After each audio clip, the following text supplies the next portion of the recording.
Hi, this is Zak Mir with the Bulletin Board Heroes here at Box Markets for Wednesday, the 26th of May. Starting off with Argo Blockchain, which is a difficult stock to resist. There's always something going on here. A couple of points to note here. The old high there from January, £1.45. We also had the lows there at £1.25, and so above 125, we've got a potential bear trap rebound situation, which has obviously given us 20 pence so far. End of day close above 1.45 could take the shares up to a new level, let's say, up to the 50-day moving average area at £1.89. So maybe that's something for fans of the stock to look at the moment. The other thing to look at is the way that we had a lower low there for May so far at at 95 pence, still above the 200-day line, which is a positive. But we had a higher RSI trace, so that bullish divergence could give added momentum to any recovery above £1.45 that we get. I suppose the other final point to note is the way that there is a line of resistance running almost exactly through £1.45 as well. So that would a clearance of that particular line would end the post-February pullback for the shares. This stage only really back below 125, endangering the ginger recovery that we have here on the stock.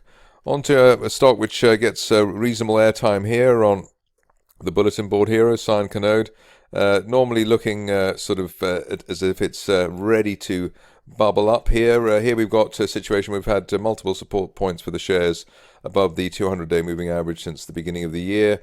Managed to avoid it narrowly last month, but the current situation is an end-of-day close above 8 pence, or at least a weekly close above 8 pence, could take the shares up towards a notional 12 pence target, and that might be seen as soon as the end of next month, or at least a month after any break of 8 pence. So worth keeping an eye on that. Rather frustrating situation comes next in the form of Empire Metals. Here we've still got this the stock trying to find its feet around the 2.3, 2.4 pence area. That last low there at 2.3 for the middle of this month, and initially 2.25 that we had at the beginning of the month, so slightly higher support there for the shares. But I suppose here really it's a matter of breaking either the, well, at least initially breaking the 50-day line at 2.68 pence. If we can do that, might get a little run up towards 3.25, but 3.25 looks like the barrier, the 200-day moving average. That needs to be cracked to get this back into a genuine bull mode scenario. Moving on to Kavango, where we've got stock which is trying to get its act together in terms of breaking, consolidating above previous resistance. The old peak there from February around 4 pence, and while we're above 4 pence, looking for the top of that broadening triangle from back in August last year as high as 6.25 pence, and that could be seen as soon as the end of next month. Stock which is rarely out of the news and is one of those sort of mining favourites amongst the punters, Metal NRG. Here we're still trying to regroup for the shares, trying to regroup here after the pullback to sort of new near-term lows, new 2021 lows. Possibility that we're in a sort of broadening triangle, which might take the shares up to 1.4 pence, but obviously that looks like it's a long way at the moment. Probably need to break recent resistance around 0.65 on an end-of-day close basis or a weekly close basis to get the shares back into recovery mode. Key level there, 0.6 pence, which was the initial April low, so the minimum requirement really there is to break back above 0.6 pence on a sustained basis. I had a request for the following stock a couple of days ago, which was kicking myself for not following up on it, but Metals Exploration, you can see that it's broken the neckline resistance that we had there from February, just below 2 pence. I suppose that peaked there around 1.9. Above 1.9, looking quite well set towards 3.5 pence, which is that line of resistance, top of the broadening triangle from March last year at 3.5, and obviously that would retest the old peak there from last year in that area. But above 1.9, looking quite firm for Metals Exploration, especially given the way that all the near-term moving averages are currently rising. So it's sort of golden cross scenario for that stock. On to Nanoco, which Gets a look in now and again, so it's been slightly frustrating, I think, in terms of the near-term price action. But what you can see here is that the good news is that the shares have held that uptrend line there from January. They found support at old resistance around the 22 pence level, and above 22 pence, looking for a target perhaps as high as 50 pence over the next 2 to 3 months. Obviously, it looks rather ambitious at the moment, but that is the top of the rising trend channel from July last year. If you're cautious on the shares, maybe you wait for an end of week close above 30 pence, but it looks as though the shares are looking pretty solid now, again, with most of the near-term moving averages on the up, especially the 50 and 200-day lines. Going on to a stock which seems to be on everybody's lips at the moment, and not much charting furniture at the moment for quantum blockchain, but what you can say is that the shares have broken that line of resistance from the early part of this month at 1.6 pence, and above 1.6 pence, looking for at least a retest of the best levels to date around 2.7 pence.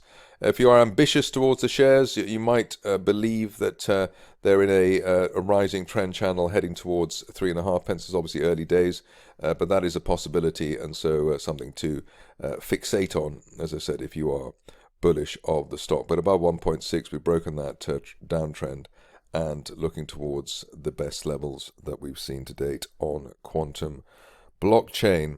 Always nice to see a stock which the punters have been backing, and here we've got a nice situation with Cinegen, which sort of bear-trapped people below the £1 level down towards 95 pence.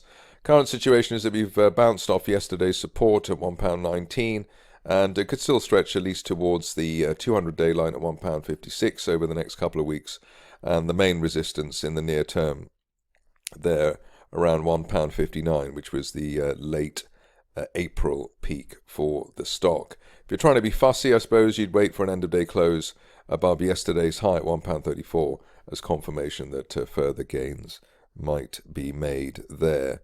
On to SYME Capital, which has been in a recovery mode after a dip down below 0.35 that we had at the beginning of the month.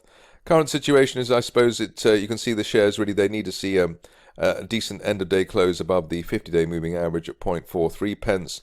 We had a sort of a rather reluctant candle there earlier in the month above the 50-day line, but a decent green one through the 50-day moving average could allow the shares to start a journey towards the late March resistance at 0.6 pence plus.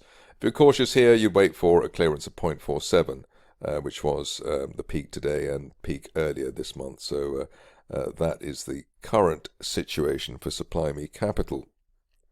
Just a few stocks to go now. First one is sarim, which has been a sort of a decent trending situation.